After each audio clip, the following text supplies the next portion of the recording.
When I moved back to Shrewsbury 2 years ago, I needed some friends.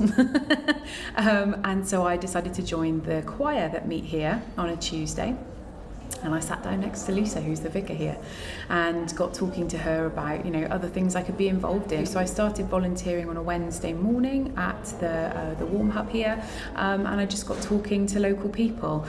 I loved listening to their stories. I found talented people here, I found committed people here, I found highly entertaining people here, and I enjoyed coming. So I asked Lisa if there was anything I could do to help, and she just talked to me about really wanting to have the church serve the community better. So here in Harlescott, we're in the lovely town of Shrewsbury, which people often see as a very wealthy area, but actually in Harlescott there are areas here of deprivation, and many people find themselves in great difficulty and great need. This morning we've had the food chair here, which travels all around Shrewsbury, but we often invite different organisations to come. It might be the mental health team, that might be community resource, who can offer grants for winter fuel allowances, and it's a place where people are beginning to know that they can come and get support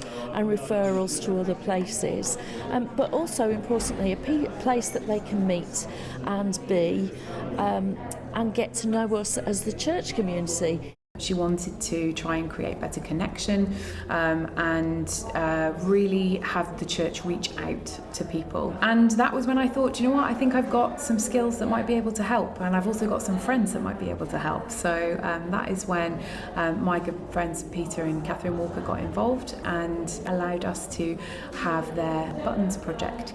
The Buttons ceremony is all about gratitude and how you pay that forward. I've done lots of research as a psychology teacher on the purpose of our emotions and looking at the purpose of gratitude. That's found that if you can invoke gratitude in people, yes, they're more likely to do something kind for the person who did something kind for them, but they're actually much more likely to go on and do kind things for anybody. So I contacted schools earlier this year and asked them if they'd be interested in getting involved, and the reaction was fantastic.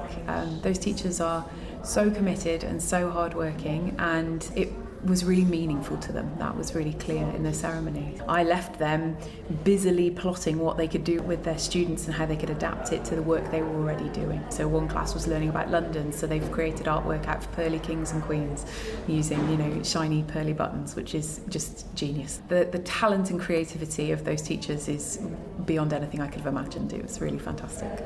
The whole thing is lovely, but if you start looking at all the individual buttons, there's just so many different designs, and they just provoke lots of different ideas and memories and things. My favourite thing about this has been the stories that have come from it, and how privileged I am to be able to listen to people's experiences. For example, on Monday, one of the church congregation turned up, and he lost his wife not that long ago, and he showed me these 5 beautiful buttons, and I said, are you sure you want to give those? And he said, these belong to my wife, they were on her favourite coat. He said, but I would like to contribute one of them because I think it's important and it's meaningful. It's certainly made me think. You wouldn't think a button would be that inspiring, would you?